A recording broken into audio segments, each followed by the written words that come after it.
Olá, tudo bem? Estamos iniciando um novo trimestre, um novo estudo. E o primeiro tema desse trimestre nos diz assim: rebelião em um universo perfeito. Como alguém pode se rebelar dentro de um cenário perfeito? Dentro de um cenário onde as coisas andam com harmonia? Pois é, justamente dentro dessa ênfase que nós vamos fazer a abordagem. Acompanhe comigo o verso introdutório, o verso para memorizar, que está lá em Isaías, capítulo 14, verso 12, que diz assim: Veja como você caiu do céu, ó estrela da manhã, filho da alva. Veja como você foi lançado por terra, você que debilitava as nações. Rebelião, oposição. Rebelar-se contra algum sistema ou contra uma governança. São apenas exemplos do que nós, seres humanos, conhecemos como rebelião.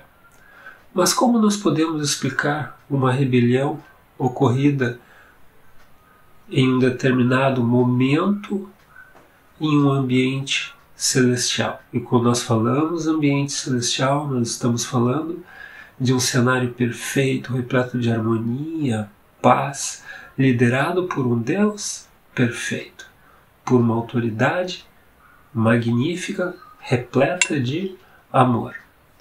Esses e outros detalhes nós vamos ver ao longo desse estudo. Portanto, preste bastante atenção.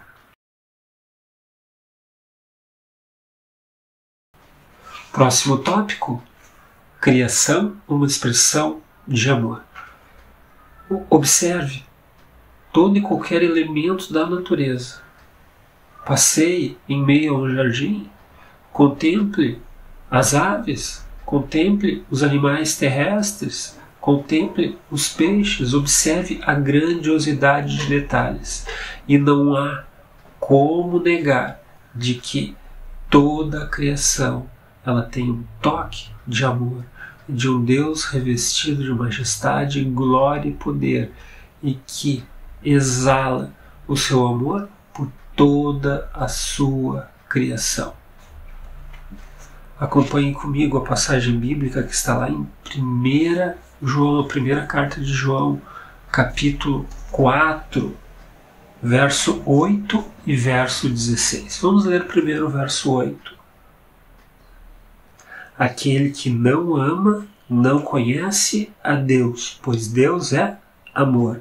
Agora verso 16. E nós que conhecemos e cremos no amor que Deus tem por nós. Deus é amor. E aquele que permanece no amor, permanece em Deus. E Deus nele. A Bíblia é muito direta. E talvez a gente fique um pouco perplexo da forma como a Escritura é direta. Aquele que não ama não conhece a Deus, pois Deus é amor. E se formos avaliar com frieza de sentimento, realmente essa é a conclusão que nós vamos chegar. Como está o cenário do mundo hoje? Um mundo que não demonstra amor, que não reflete o caráter de Deus. Logo, é um mundo que predominantemente não conhece Deus. Toda vez que existe um esvaziamento do amor, existe um esvaziamento da conexão com Deus. Pense com muito carinho nisso.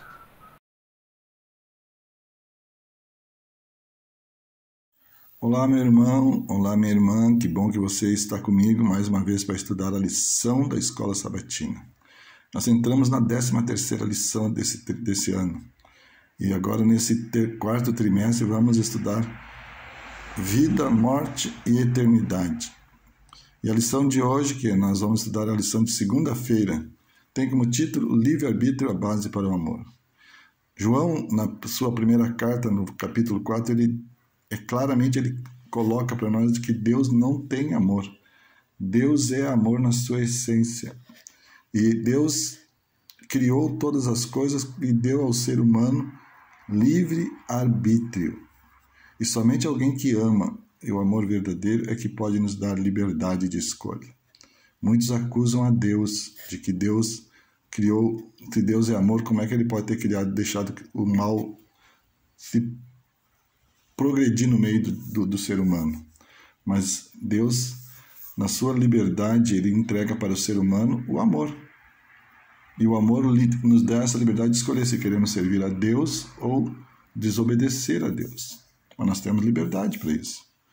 Deus, na realidade, ele não compartilha com o mal em nenhum momento, mas Deus dá a liberdade para os seres humanos e também deu a liberdade para Lúcifer. No céu, ele era um ser perfeito que tinha liberdade de escolha e ele rejeitou, viveu na presença de Deus e pecou, e com isso ele trouxe ao mundo o pecado. Mas hoje nós podemos ter a certeza de uma coisa: Deus trabalha ainda nesse mundo para que um dia ele vai restaurar a nova terra, novos céus, onde nunca mais haverá o pecado.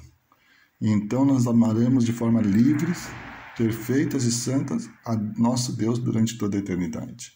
Nós possamos entender que Deus não ordenou a existência do pecado, apenas permitiu sua existência e na cruz tomou sobre si a punição máxima pelo pecado, o que o habilitou a erradicá-lo em definitivo. Nós entendemos sempre de que as acusações a Deus, elas são injustas porque Deus é amor na sua essência e ele nos dá a liberdade de, como ser humano, de escolha. Se nós escolhemos errado, as consequências certamente virão de forma errada. Portanto, escolha certo, entenda que Deus é amor e na sua essência ele nos dá liberdade para que possamos amá-lo ou não amá-lo, servi-lo ou não servi-lo.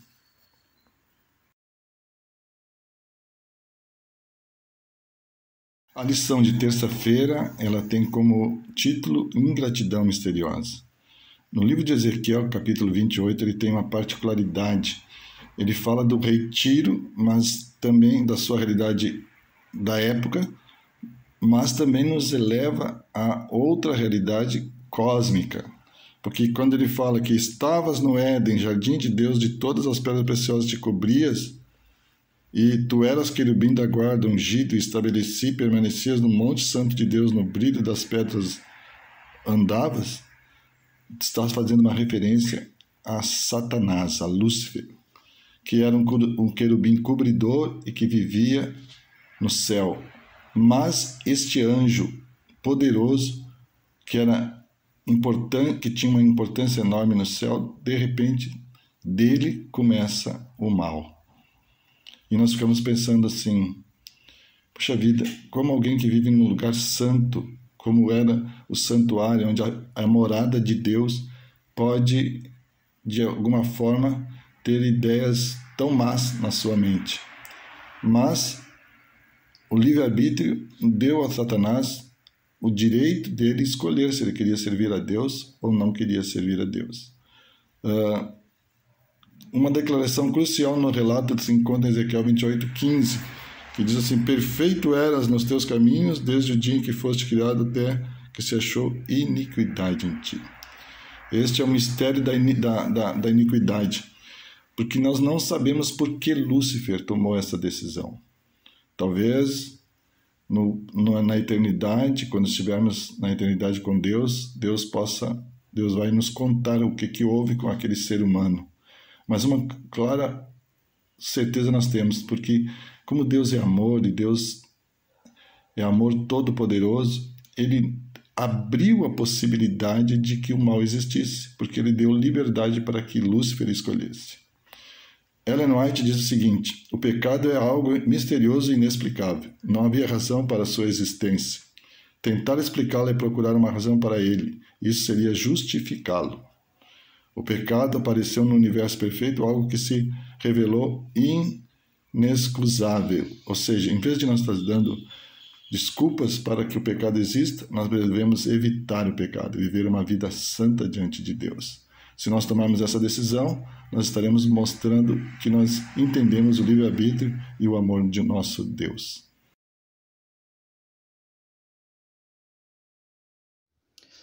Quero saudar, inicialmente, todos os irmãos e irmãs com a paz de Deus. Nosso título hoje, O Preço do Orgulho.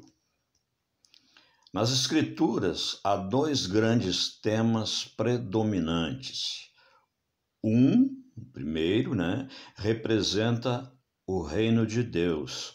O outro representa o domínio falso ou falsificado de Satanás. Agora, nós temos algumas explicações e você pode buscá-las no livro de Isaías, no capítulo 14, dos versos 12 a 15, e ali você descobrirá quais as consequências desse orgulho de Lúcifer, quando ainda estava no céu, o que as consequências desse orgulho trouxe ao universo e à terra. Pois ele, declaradamente inimigo de Deus, espalhou suas mentiras a outros anjos e acusou Deus, desencadeando assim o que nós chamamos de o grande conflito, que está instalado, você sabe, em todas as relações, por causa também muito pelo pecado, Mas Lúcifer está presente no pecado desde a época em que Deus colocou lá aquele casal, lá no Jardim do Éden, Então, na Bíblia, Babilônia representa o quê? Oposição direta a Deus. Nós sabemos disso. E o rei Nabucodonosor, entre outros, mas o que se acentua é Nabucodonosor, símbolo do orgulho e da arrogância, O rei da Babilônia se tornou, portanto, o símbolo de Lúcifer. Quer dizer, vale dizer que Nabucodonosor está para Lúcifer, Então, temos aí hoje o grande conflito que nós devemos gerenciar cada um em nossas casas, nossos lares, nosso emprego, no colégio, na faculdade, enfim.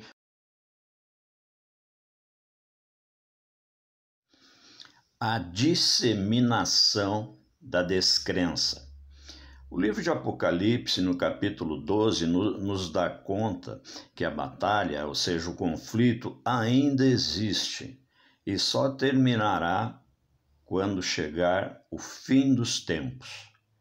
Apocalipse 12 nos diz que uma grande guerra eclodiu no céu. Lúcifer e seus anjos de um lado, Cristo e seus anjos de outro lado. Apocalipse 12 ainda nos conta, e por isso eu gostaria que você lesse todo o capítulo, porque ali nos dá uma síntese desse grande conflito, e você vai ganhar muito com isso estudando este capítulo 12 de Apocalipse. Ele apresenta uma visão geral, Apocalipse 12, uma visão geral dessa controvérsia em andamento, que começou no céu com a rebelião de Lúcifer e 1/3 dos anjos celestiais, Culminou com a vitória decisiva de Cristo na cruz.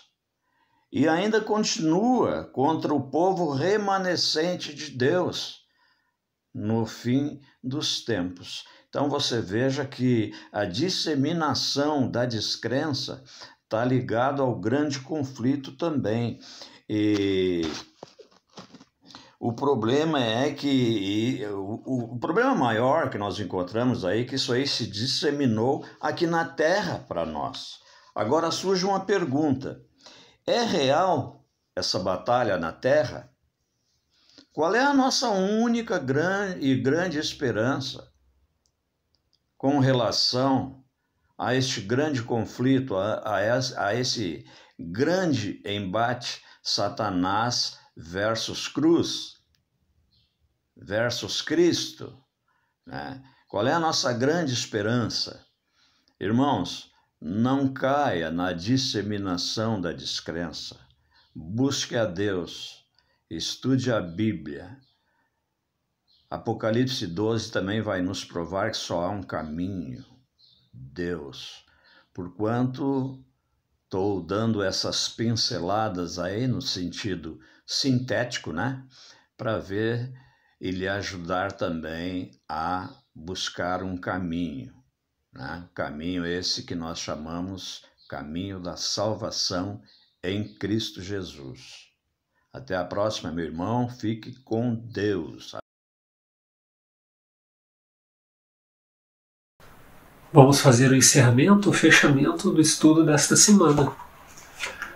Podemos acompanhar de que uma coisa é certa, que o mal, ele se instalou. O mal conseguiu abrir caminho em meio à humanidade.